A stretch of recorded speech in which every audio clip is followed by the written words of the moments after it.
I'm going to share something that has kind of resurfaced. It happened about a year and a half ago or so. And it's been really interesting how time has kind of like spiraled back and this has become relevant again.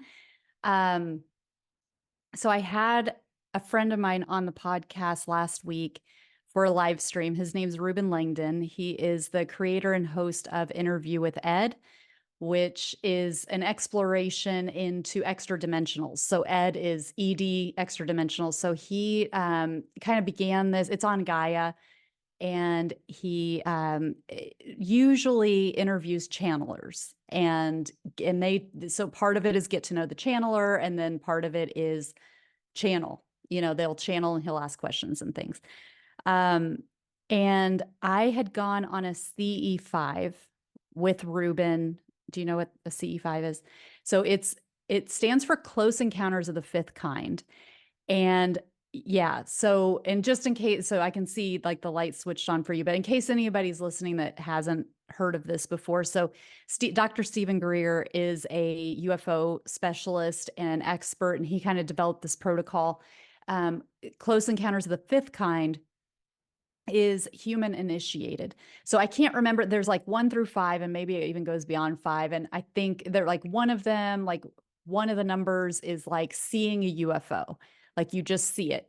Another one is you don't see a UFO, but you feel like you've had telepathic communication, or maybe it's a dream or something, but it's you've received information from what you think is an extraterrestrial.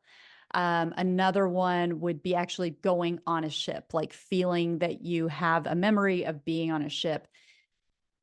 There's another one. What would that one be? I can't remember now.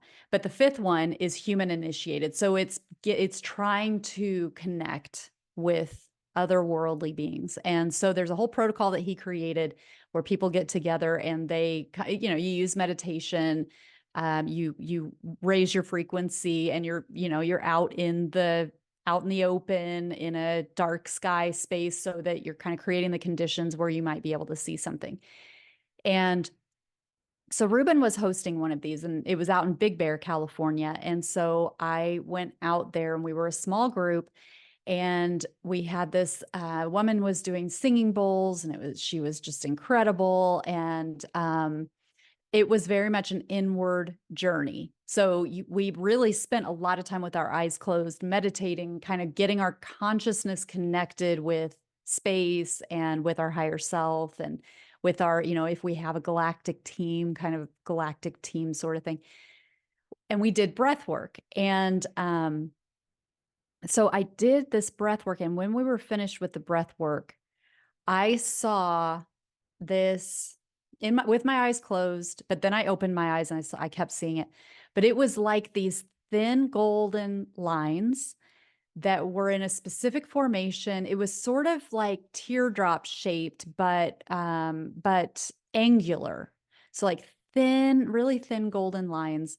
And it looked like there was like a rose quartz in the middle, but not a solid rose quartz. It was like it had this pinkish, rosy hue that was like emanating from the middle of it out.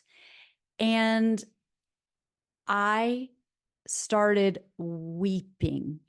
And like, I feel like maybe you're similar from what you were saying earlier. Like, I'm not a huge crier. I'm not afraid to cry, but I'm not one of those people that like cries at the drop of a hat. Saying that, sometimes commercials make me cry. So what do I know? Maybe I'm an easy crier, but but this depth of emotion was strange. Everybody's like, "Are you okay? Are you hurt?" And I'm like, "It's so beautiful. I don't know why I'm crying." And what's interesting about that, I mean, that was amazing, but I don't know why I had such a profound response to it. So it wasn't like I saw this and I understood that it means such and such. I didn't know. I didn't know what it was. I didn't know why it moved me so much. It was crystal clear, which I'm not, I do see visuals sometimes. It's not my strongest sense. But this was remarkably clear. Um, but I was like, kind of had to grasp at straws as to guess at to what it might be. I'm like, I don't know if it's some sort of technology that's important to me, like another version of like to my spirit, and I do feel like I am interested in ETs and that whole phenomenon. And, I do believe that some people, myself included, have like help assistance from galactic groups or galactic beings. Um, so I'm like, I don't know if this is some sort of technology that another part of myself or a guide of mine, like that I'm familiar with this at a very deep level. But anyway, there was no like intellectual understanding. But what's really interesting is because I had Ruben on last week, this came up. And I've only talked about it one other time on my podcast, and that was shortly after it happened.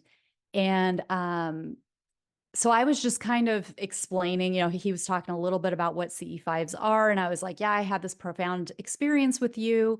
Because I've done 3 CE5s with him, and this was the very first one.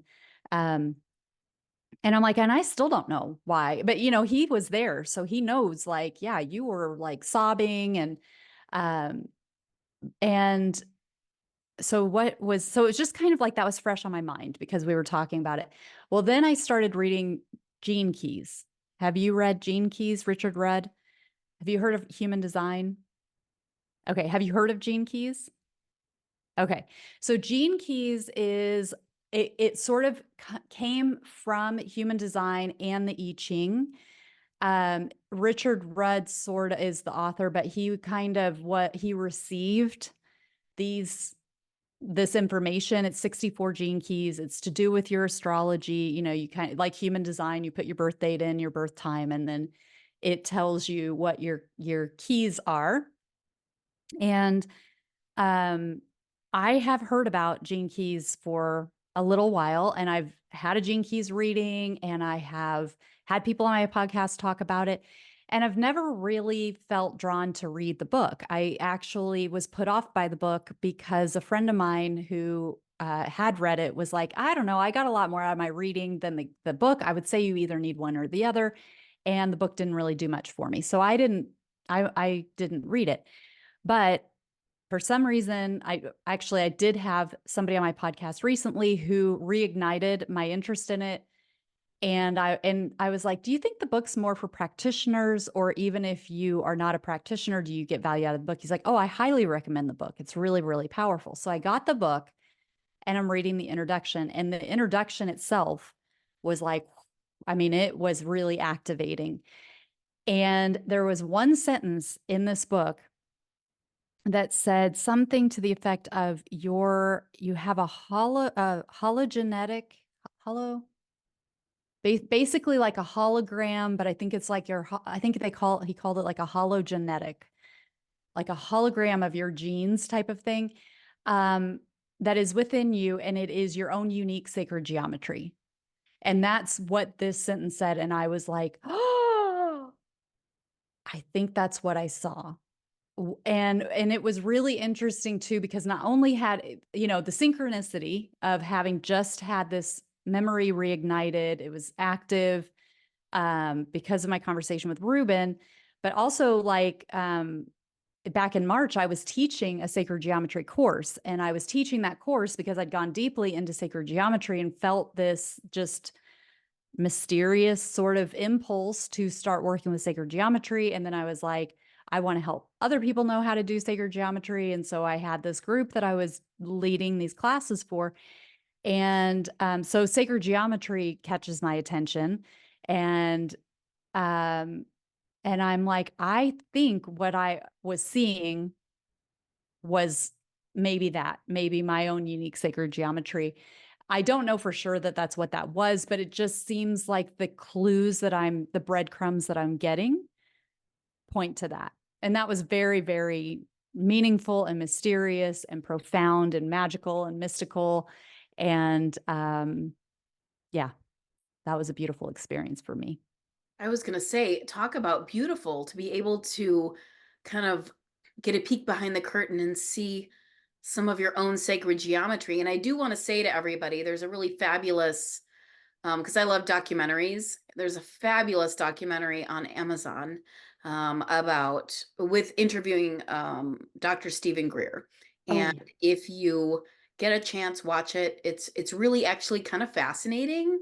And and this is, I've never seen a UFO. I've never had an experience of another. I've certainly had a lot of experiences that are can't be explained, but I've never had any ET experiences, that kind of stuff. But that being said, I think that is so beautiful. And by the way, everyone, human design is spooky.